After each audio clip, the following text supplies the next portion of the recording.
ආයිබෝවන්. අද අපි ටිකක් ගැඹුරින් කතා කරමු මේ ගාසා තීරේ පැත්තට යන මාඩ්ලීන් කියන නෞකාව ගැන.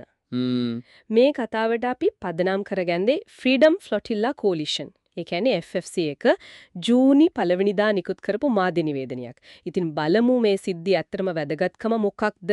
FFC එක මේක දකින්නේ කොහොමද කියලා. මාඩ්ලීන් කියන නම ඒකේ දාලා තියෙන්නේ 2014 දී ගාසාවල හිටියේ එකම කාන්තා දීවර කාර්මිකාව සිහිපත් කරන්නලු. එහෙමද? FFC එක කියන විදිහට මේ නමින් පලස්තීන ජනතාවගේ අර නොසලින ගතිය. ඒ වගේම ඊශ්‍රායලයේ අර අවහරිතා ප්‍රතිපත්ති තියෙන්නේ. ඒවට ලෝකෙ පුරා තියෙන විරෝධයත් එක්ක සංකේතවත් කරනවා කියලා කියන්නේ. ඒ කියන්නේ නිකම්ම නමක් නෙවෙයි. ඒකේ ලොකු තේරුමක් තියෙනවා. අනිත් එක මේ ගමන යන්නෙත් එයාලගේ කොන්ෂන්ස් කියන අනිත් නැවට. මාසෙකට විතර කලින් පහර දුන්නට පස්සේ.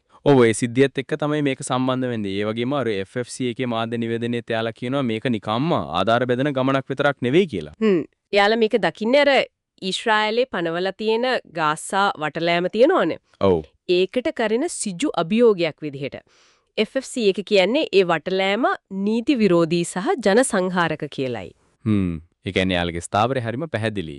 එතකොට මේ අභියෝගයත් එක්ක යාලා අරන් යන්නේ මොනවද මේ පාර?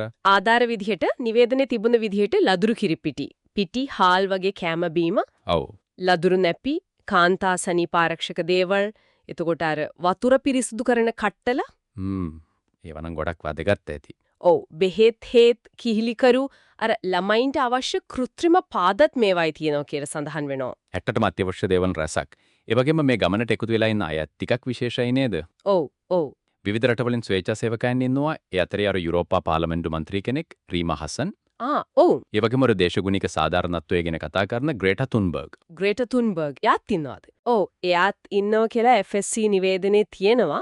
ඉතින් මේ නම් එකට උනාම පේනව නේද? මේකට ලොකු ජාත්‍යන්තර අවධානයක් ගන්න එයාලා උත්සාහ කරන බව. ඒක නම් ඇත්ත. හැබැයි ඉතින් මේ වගේ මෙහෙයුම් කියන්නේ අලුත් දෙයක් නෙවෙයිනේ. ඉතිහාසයක්ත් තියෙනවා. අනිවාර්යයෙන්ම FSC එක එයාලගේ නිවේදනයෙම ඒක මතක් කරනවා. මේට අවුරුදු 15කට කලින් අර මාවි මර්මරා නෞකාවට වෙච්ච දේ. ඒකෙදි පිරිසක් මිය ගියා නේද?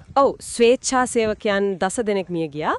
ඉතින් FSC එක කියන්නේ මේ මාඩ්ලින් ගමන කියන්නේ අර උරුමයේම දිගුවක් කියලා. ඒ කියන්නේ එයාලා අතාරින්නේ නැහැ කියන්නේ. එයාලා බය වෙන්නවත් නිහඬ වෙන්නවත් නැහැ කියලාත් කියනවා.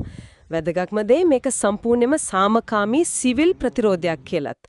නැවේ ඉන්න හැමෝම අවිහිංසාව ගැන පුහුණුවක් ලැබපු කිසිම ආයුධයක් නැති අය කියලත් එයාලා අවධාරණය කරනවා. ඒක වැදගත් කාරණයක්. මොකද අතීත අත්දැකීම් එක්ක බලද්දී නැවේ ඉන්න අය මේ ගැන කියලා තියෙන දේවලුත් නිවේදනයේ තිබුණා. අර රීමා හසන් කියන දී බලන්නකෝ.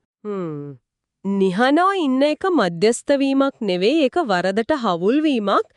ගාසාවල මිනිස්සු බඩගින්නේ ඉඳගෙන මැරෙද්දී ලෝකේ බලන් ඉන්නවා.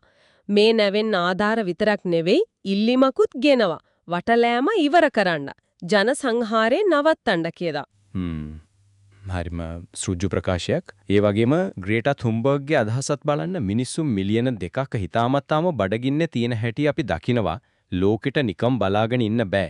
නිදහස් පැලස්තීනියක් වෙනුවෙන් සටන් කරන්න අපිට සදාචාරාත්මක වගකීමක් තියෙනවා. ඒ කියන්නේ දෙන්නගේම අදහස් වලින්ම පේන්නේ මේක ආධාර දෙනවට වඩා ගොඩක් එහා ගිය දෙයක් කියලානේ FFC එක කියන්නේ. හරියට හරි. ඒක තමයි යාළගේ ප්‍රධානම තර්කය. ඒ නිසාම FFC එක නිවේදනය හරහා ඉල්ලීම් කීපයක්ත් කරනවා. මොනවද ඉල්ලීම්?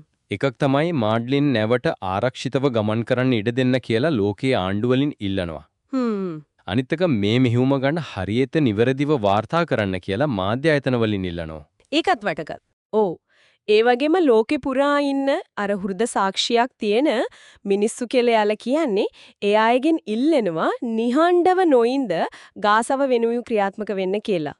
හොඳයි. එහෙනම් මේ FFC මාධ්‍ය නිවේදනයෙන් අපිට ගන්න පුරවන් සමස්ත චිත්‍රය සාරාංශයක් විදිහට ගත්තොත් මේ මාඩ්ලින් කියන්නේ ආධාර වගේම ප්‍රසිද්ධ ක්‍රියාකාරීන් පිරිසකුත් අරගෙන ගාසා වටලෑමට සුජුවම අභියෝග කරමින් ලොකු අවධානමක් අරගෙන අතීත උත්සාහයන්ගේ දිගුවක් විදිහට සම්පූර්ණයෙන්ම අවිහිංසාවාදී විරෝධයක් ලෙස ඉදිරියට යන නෞකාවක් කියන එක තමයි මූලාශ්‍රයෙන් කියවෙන්නේ. ඒක තමයි කතාව. ඒ වගේම අර FFC එක එයාලගේ නිවේදනයේ අවසානයේ කියන කතාව තියෙනවනේ ක්‍රියාකාරී සහයෝගීතාවයට ලෝකය සදාචාරාත්මක මාලිමාව වෙනස් කළ හැකි කියන එක. ඒක ඇත්තටම අපිව හිතන්න පොළඹවනවා නේද?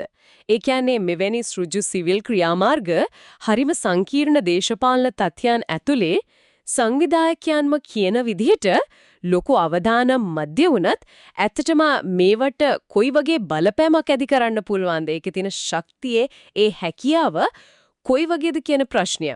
ඒක තමයි මේ මූලාශ්‍රය අපිට ඉතුරු කරලා යන්නේ. ඒක ඇත්තටම හිතන්න ඕනේ කාරණයක්.